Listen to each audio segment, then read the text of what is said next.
Hi, everyone. Just before we get started, I want to talk a little bit about the podcast.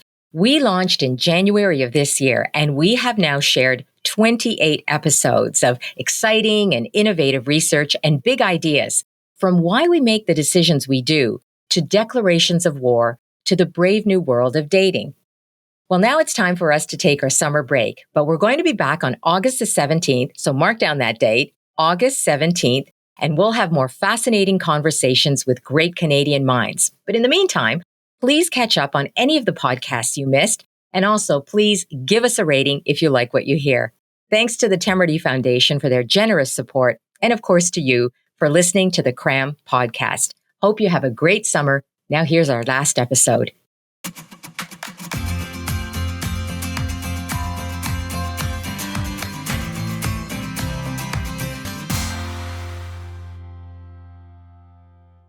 Have you ever thought to yourself, I want my life to be as good as it can be?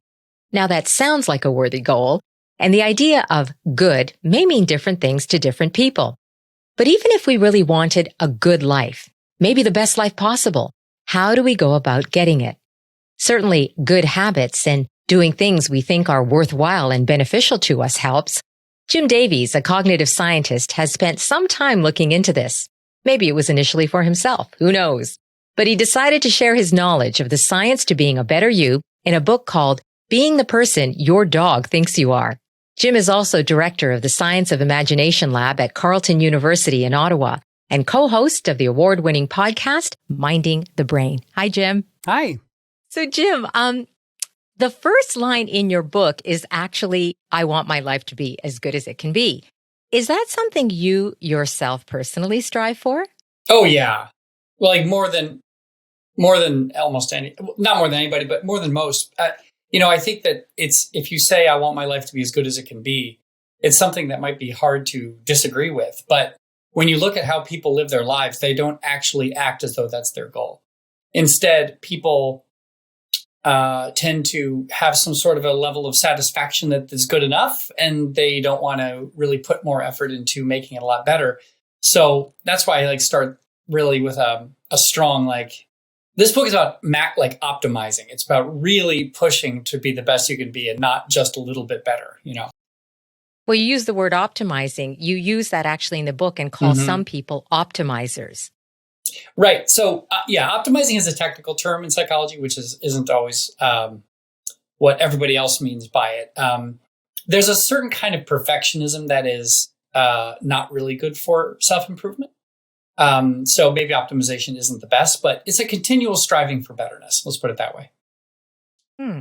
Well, it seems to me that if you want to have a life as good as it can be, it would probably involve some kind of willpower. And that is something that you focus on in the book. What is the connection with willpower and living the life that you want? Willpower is a small but important part of being who you want to be. And I say that because one mistake that a lot of people make is that they think that making a change to their life for the better is simply a matter of resolving to be better, resolving to behave differently, and perhaps tacitly they imagine that they're going to use willpower to do it. When the reality is much more like improving your life is about changing your habitual actions and your environment so that you can act better. And so the willpower is important for getting those habits in place, but you can't count on your willpower to make you a better person. It's got to be in service of a lifestyle switch, which ultimately doesn't involve willpower. I can explain what I mean by that if that's... Yeah. Yes, I would like you to explain, but just let me clarify then. Does willpower then precede the habit changing? Because it sounds like it does. Well, in the case of difficult, not forgetting a habit of eating donuts, right? But you don't need willpower to build a bad habit. But if you want to change it, I mean. Yeah. Does willpower precede that? Usually. It's an important factor. Okay. So let's put, if you want to do something habitually like exercise every morning, you're probably going to have to use willpower many times before you just start doing it without thinking. But that's the goal, is that you do it without deciding to do it, right? But there are also other ways to build habits. Like, let's say that you marry somebody who can't stand the smell of coffee and makes green tea every morning. Well, you could develop a green tea habit and break a coffee habit without even using any willpower. That's why I'm not trying to be overstate the case. Trying to improve your general willpower, I think, is very, very difficult, maybe impossible. And there's not a lot of evidence that it works very well. So I think that you should work on changing your life in ways that don't require you to exercise your willpower. That's what I think is the main that's the main message there, right? So if you've got a box of donuts sitting on the counter, you might have to use willpower to avoid eating them. If there are no donuts in the house, then it's often not even in your mind. That's the sort of thing. That's what I'm getting at, right? So you want to build habits and you want to engineer your environment so that you don't need to use willpower all day, every day. Because willpower is based on your conscious, deliberative thought. And if you're thinking about something else for a moment, your habits will take over. And then, if your habits aren't working for you, then they're going to hurt you because you're distracted for the moment. And is that because do our habits take over because they're so ingrained that we become on autopilot? Absolutely. We don't even think about. You don't. Yes. So a habit, the way I'm defining a habit is it is non-goal oriented. It's not reward seeking. It is a default activity that you do in the presence of a trigger.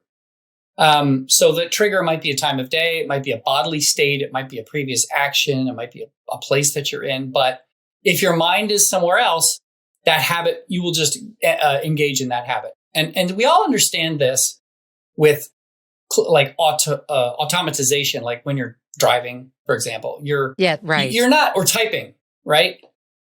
If you've been typing for a few years, you never think about where your fingers are moving. You probably don't even think about what letters you're typing.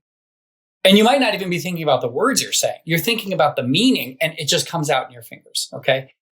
You're not deciding, you're not making a decision to press the A key. And then you're not deciding, should I press the E key next or the Q key next? That's not even entering your mind. So there's a part of your brain that stores all of the little actions you can do. And other parts of your brain speak to it and say, hey, can we do this? Can we do that? But if all those are quiet or busy doing something else, that part of the brain will just do what you're habitually going to do. So then how do we stop that process? Well, we don't want to stop it. We want it to work for us. So there are good and bad habits, right? How do we? Like you had a habit of sleeping at night. You don't want to break that, right? So, but when people have a bad habit, they want to change it. One of the interesting things that has been found is that bad habits never fully go away in the sense that they're always stored in your head, ready to be rekindled. So when you want to break a habit, what you really need to do is replace it. So I like to give an example of a donut. I used to eat a donut every afternoon. Okay. Let's say. Yeah, I can tell. You've mentioned donuts about 3-4 times now. I do love donuts. I do too. And they make me feel like garbage. I can't eat them anymore. But I used to have one every afternoon. Let's just say that you're a donut or a sweet sugary coffee drink and you don't want to do it for financial or health or weight loss reasons. Health reasons, sure. Okay. So here's what I find happens. Let's just say you're in a meeting with donuts on the table. You say, I'm not going to eat the donut. That's exerting willpower. Okay. Then 2 minutes later, you have to do it again. Like, okay, right. I have to, I'm not going to eat the donut. And then 2 minutes later, you have to do it again. Right. And by the time you've done this 4 times, you feel like you deserve a donut. and then you might eat a donut and you're still proud of yourself for resisting it for 7 minutes. So, I mean, that's obviously not good. So one thing you can do instead of that is to implement something where you make a policy. So every time I get an urge to eat a donut, I'm going to do this instead. So the way you should think about breaking habits is not in terms of removing them, but in terms of replacing them. So what do you replace it with? Well, this is where a little introspection helps. Why are you eating the donut? So it might be because you want something sweet. Then maybe you replace it with gum. So every time I get an urge to eat a donut, I'm going to put a piece of gum in my mouth. That can work because you're not going to want to eat a donut so much when you have a minty gum in your mouth, right? Maybe your blood sugar's low. Maybe you need energy. So maybe then you'll say, every time I have an urge for a donut, I'm going to have a black coffee. Maybe you are bored or tired. Then maybe every time I have an urge to eat a donut in the afternoon, I'm going to take a brisk walk or go talk to a friend down the hall or something like that. And this way, you get, when you get that urge for a donut, you immediately transfer that. And so you take that trigger and keep it from pointing to the donut and try to make it point more strongly toward the implementation intention. Okay. Okay, let me ask you, whatever it is you're replacing that habit, as in the donut, eating the donut with, does it have to provide maybe not the same kind of pleasure, but some kind of pleasure? No. That's why you're going to replace. No, it doesn't. No, it doesn't. It helps if it does, but it doesn't because you can. Studies show you can install. You can make things habitual, even if they're not rewarding. If there's repetition. So if you just Can you think of an example? Yeah. If you just force somebody to do something, like every time there's a tone, they raise their hand or something like that. I mean, you can if you make someone do that enough times, they will start doing it without thinking, even though there's no pleasure associated with raising their hand. Right. And maybe something painful. Let's say you got to give yourself a shot of a diabetic who has to give himself a shot of insulin, right? Every time I eat, I estimate, the sugar in what I ate, and I give myself a shot of insulin.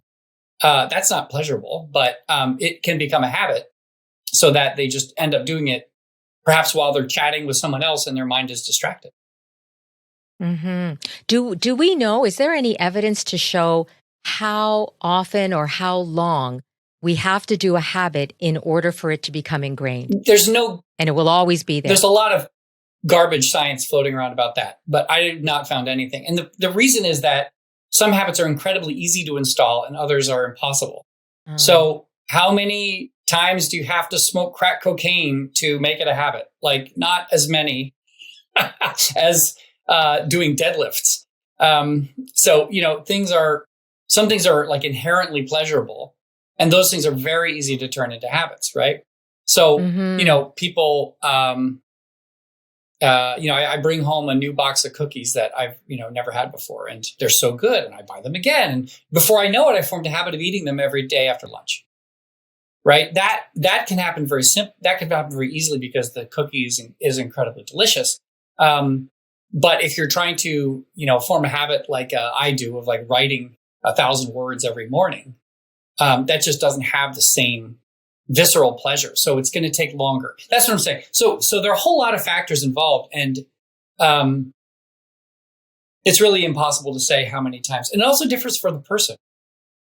Right. Like somebody could go running every morning, and for whatever reason, they just don't like it so much that they need to do it for 3 months, where somebody else picks up the habit after 5 days. So there's no general answer to that, unfortunately. There was a fascinating example that you gave in the book.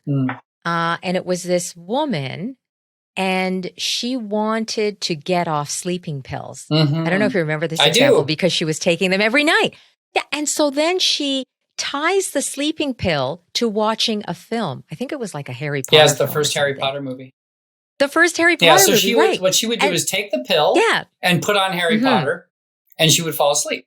And then eventually she would take away the pill and she would just watch Harry Potter, and it would put her to sleep. So that's association. That's how you train a cat to poop in the toilet too.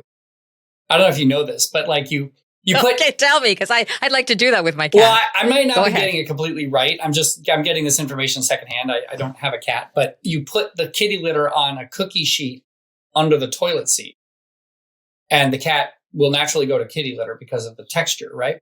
And then after they build the habit of doing that, you remove the pan, and then they just stand on the toilet seat and poop in the toilet. So you can replace triggers through association, right? So the trigger used to be the sleeping pill, and it became Harry Potter, or the trigger used to be the kitty litter, and it became the toilet seat. Okay, but what I find so compelling about that example of the woman with the sleeping pill is you would think that because it's a sleeping pill and there's some direct, strong chemical action going in her brain, that is not easily replaced by watching a film. That's what struck me. I just thought, "Wow, that's amazing that the film could have the same sleeping effect as the sleeping pill." Well, I don't know. This is just her story she told me. So I don't know if it's the same effect. Do you not believe it? No, I believe it, but I don't know if it's the same effect. I don't know if it's as powerful as a sleeping pill. But I do know that people habituate to the effects of sleeping pills. So how much that sleeping pill was actually helping her fall asleep at that point is something that one could ask. But there's certainly a placebo effect.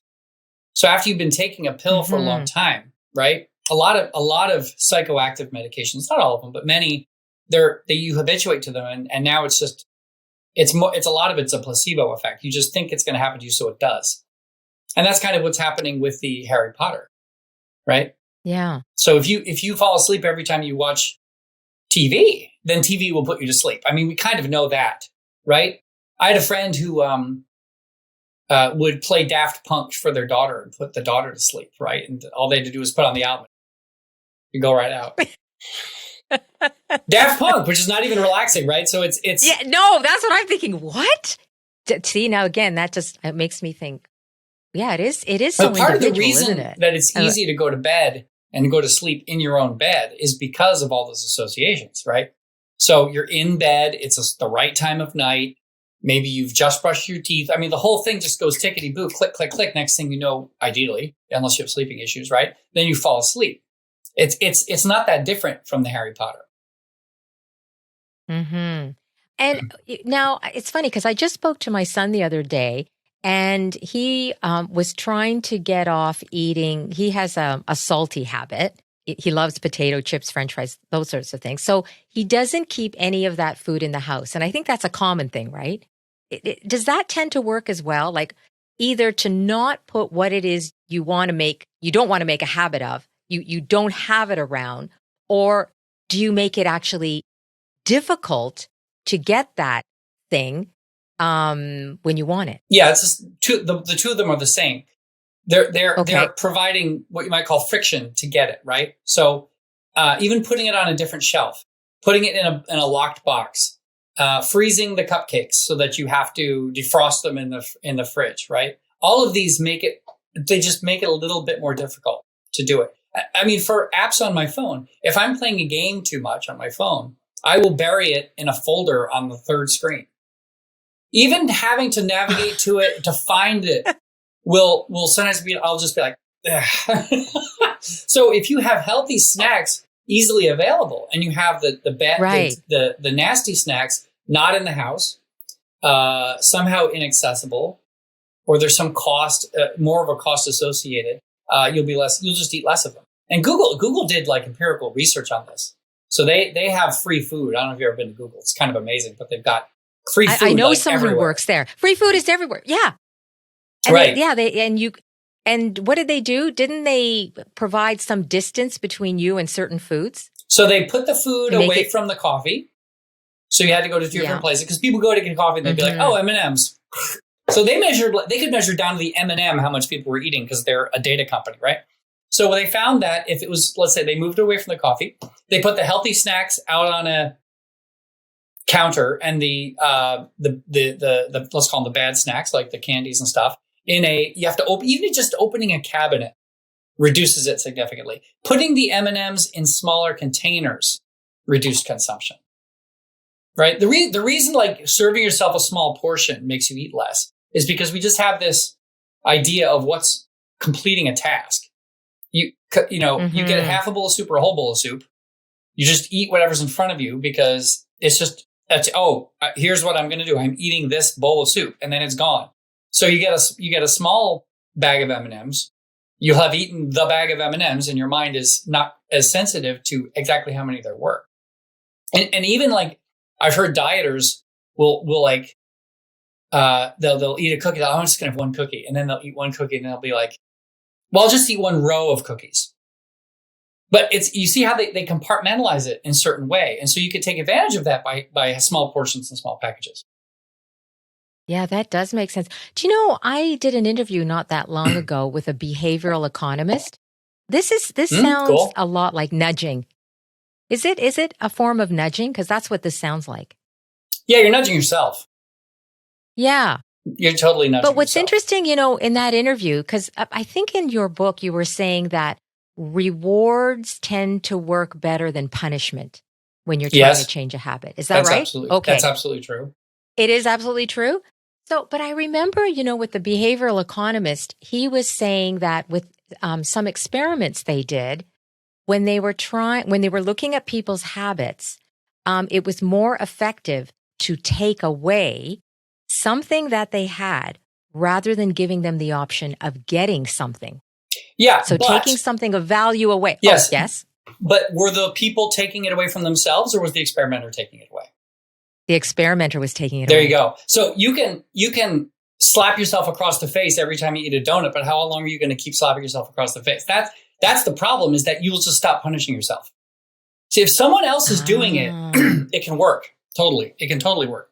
That's why, like, a parent can use punishment. It doesn't have to be strong punishment, but timeouts and scolding and even a harsh look can change behavior. But you can't, but what I'm saying is that if you're trying to change your own life, the deprivations that you promise to give yourself when you get out of line, you're just going to be less likely to comply with that resolution. That's all. That's why rewards work better. So I'm not disagreeing with that economist, but that experiment is not like somebody trying to get themselves to work out. Right. Okay, so tell me this. I mean, you have all this knowledge because you've researched it and you've done experiments yourself. You're using it, aren't you? Like, you use it. You talked about donuts. You've talked about, wanting to play certain video games. Are you using all these different techniques in your own life? Part of the reason I wanted to write the book is because I've been trying to do this kind of stuff for as long as I can remember. Well, not as long as I can remember. Since I did a year abroad in China. After I did a year abroad in China, I decided, okay, I'm gonna just try to be as good as I can be. And I was just constantly searching for ways to do that. Okay, and so how effective would you say it's been with all the bad habits that you have? Very, very effective. I mean, I live the life very close to what I feel like I should be, and I think I'm fulfilling most of my potential. So, can you give me an example? Do you mind sharing something where this technique has really worked well? Yeah. So for writing that most recent book, I read a great book. I read Deep Work and a book by Adam Grant. I can't remember which one, but Deep Work is by Cal Newport. And in one of these books, somebody said that they try to write a certain number of words per day. Okay. So I had been, for my first two books, what I do is I keep a spreadsheet with one column is the date and then how many words I wrote that day. And so, I can tell you for the last 10 years, no, not 10 years, the last at least 5 years, how many words I've written every single day on my books. And I made a goal. So my first two books, each one took me like 4 years to write. And I said to myself, okay, I want to write a book every year from now on. And so I'm going to write 1,000 words a day. And for the most part, for writing this book, I did it. So I would get up in the morning, and the rule was I wouldn't let myself work on anything else until the 1,000 words were written. And it was a cruel mistress. Okay. But so sometimes I wouldn't have a lot to write. So I'd have to read, and then I'd read something, and then I'd try to get words in the book, and then it would be breakfast. I'd eat breakfast and I'd go back. And then when I got my 1,000 words, I'm like, I darn well better read something this afternoon so I have something to write tomorrow morning. And most days I got it done, and I wrote, it's like a 400, 500 page book. I wrote it in a few months. I wrote the first draft in a few months. That's an example of how, I set aside a particular time. I did it early in the morning before my wife woke up. I set a specific goal, 1,000 words a day. And so notice that 1,000 words a day. But you also said you weren't going to do anything else until you did that. No other work. Right? Right. No other work, right? You couldn't do any other work until you so completed if I had to like prepare a lecture, if I have to do something, I have other parts of my job, I'm a professor. I have grad student papers to read. I have meetings so I would feel like the fear of God in me to get this thing done because I have so many other things to do. Okay. And having that 1,000 words rather than I'm just going to write a lot or I'm just going to write for an hour. Writing for an hour a day is better than nothing, but having an actual productivity goal, 1,000 words is much more, difficult, but way more effective. Because you can, especially because people will procrastinate writing to read more. And would you say, are you a person, do you think you have a lot of willpower? Yeah. Yeah, I'm just lucky. I'm just lucky. Okay. Like there's only exercise is like the only thing that my willpower has kind of failed me on. But most other aspects of my life, if I just decide to do something. Yeah. You did have one personal, and it was just maybe a line or two. And you talked about the fact that there didn't seem to be any evidence, I guess strong evidence that you could find about how long is required for someone to basically, give up getting that donut or, that sugary drink or whatever. But for you said for your personal experiments, it seemed to be about 20 seconds. 20 seconds of work would turn you off going after whatever bad thing it was that you wanted. Right. So what she's talking about, everybody, is not about breaking habits, but how to avoid a temptation in the moment. Yeah. Right. Right. So if you have to go into a locked room or you have to walk up some stairs to do something that that might be enough for you. The other thing is my 6-second rule, which is if you want to get yourself to do something, as soon as it pops into your mind, start working on it in 6 seconds. 6 seconds. That's not very long. It's not very long, but I find, and this isn't science, but I find that if I wait longer than that, my mind will start coming up with reasons why I don't have to do it. So let's say I say, I really should do some push-ups today. Like, okay, I feel like I have 6 seconds to actually start doing push-ups before I start thinking, I'd rather work on my book or whatever. Yeah. And you also talked about the influence of other people and how strong that can be on good and bad behaviors. Yeah. Can you talk about that too? Yeah. A couple of really interesting things about that. One is that if you're trying to persuade people to do things, putting them in an environment where that is the norm is the most effective way to do it. And convincing them that everybody else is doing it is incredibly effective. So, like recycling campaigns that talk about how almost nobody's recycling. It's a real problem. Make people recycle less. An anti-suicide campaign that says suicide's a huge problem. Lots of people are committing suicide. Will make suicide rates go up because it's suggesting what's called social proof, which is that this is what everybody's doing. And when everybody's doing it, it seems okay. It's just very primal, right? So these, campaigns that energy companies are doing where they send you an email saying you're using 50% more than your neighbors. You're like, oh, okay. That's more persuasive than you're losing $5 or whatever it is, So that's one aspect in which it's important. The other is if you're trying to change your habits is that if you have a community of people, it's very motivating. Okay. So I like to write. I write fiction and nonfiction and everything. And I find that when I'm involved with a writer's group, I'm very motivated because I want to have something to bring to the group. And when I talk to the group, I'm talking about writing and I'm inspired and all this kind of thing. Exercising with people. My favorite exercise is playing squash. I can't play squash alone. And I'm competing with somebody and it's exciting and it's incredibly motivating. If somebody's banging on your door at 7 a.m. every morning saying, hey, it's time for our run, if it's raining or if you're a little bit hungover or whatever, if that person wasn't banging on the door, you might not go. But that social pressure, I'll call it pressure, but it's pretty benevolent, right? You don't want to let them down. It helps encourage it. But there's a common idea that you should tell people about your goals. Now, this is where you got to be careful because telling people about what you want to do, they can often be very encouraging and rewarding, and then that will sap your desire to do it. So I'll give you an example. So somebody can say like, Oh. I'm going to write a book this year. I'm going to write a novel. I'm going to write my first novel. I'm going to write it this year, this summer, or whatever. And your best friend's like, that's great. That's great, Mary. That's so wonderful. I think you're going to be fabulous at that. Good for you. And you might feel so good about like that praise from your friend that you don't feel the need to actually write the book.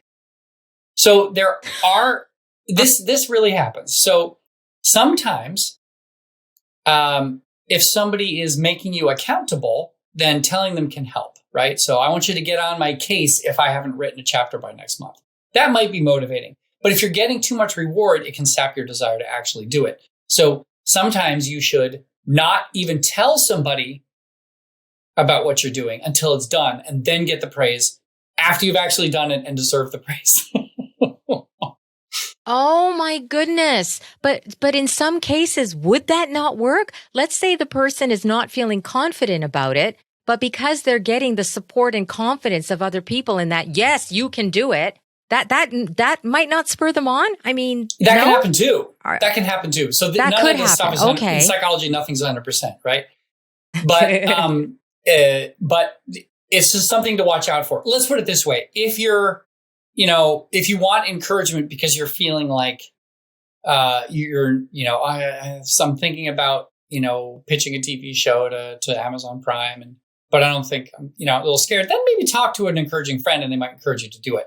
Okay. But if you're going to try to do it anyway, why are you telling other people? Like if you're telling them to get praise, you should be careful. You should be mindful of that. You should be careful because that praise is premature. You're getting praise for doing something you haven't done yet. Okay. So what would you say to people who want to change bad habits? What would be kind of the most important things to keep in mind? That you need to replace habits and not try to eliminate them. That you should engineer your environment in terms of the objects and the timing, the scheduling in your social life to make it so that you don't need to use willpower to engage in that activity. You should be forgiving with yourself and not be all or nothing. So sometimes when people make they'll make a really hard resolution and they'll fail in the first 2 days and they'll be like, oh, well, I didn't do it. And then they just give up completely, right? So having an all or nothing attitude is also dangerous. So you should acknowledge that you'll probably make mistakes and it's a long-term process. You have to practice it. And also just the acknowledgement that you're trying to change your lifestyle. And that changing your lifestyle takes time. And while your mind is distracted or you're low willpower because you had too much to drink or whatever, or you're tired or whatever the reason, before those habits are really installed, you're going to be doing things that you didn't plan on doing, and you should be totally forgiving with yourself about that. Sounds like wise advice to me. Thanks so much, Jim, for joining us and talking about your book and your thoughts. No, my pleasure. I love this topic. I can tell. Jim Davies, he's a cognitive scientist at Carleton University in Ottawa. He's also director of the Science of Imagination Lab there, and he's co-host of the podcast Minding the Brain. Jim's most recent book is called Being the Person Your Dog Thinks You Are. And if you'd like to know more about Jim's research and his many projects, you can go to our show notes. Also, while you're there, please give us a rating and subscribe as well. And follow us on Twitter, Instagram, and Facebook at Cram Ideas. Thanks for joining us today. See you next time.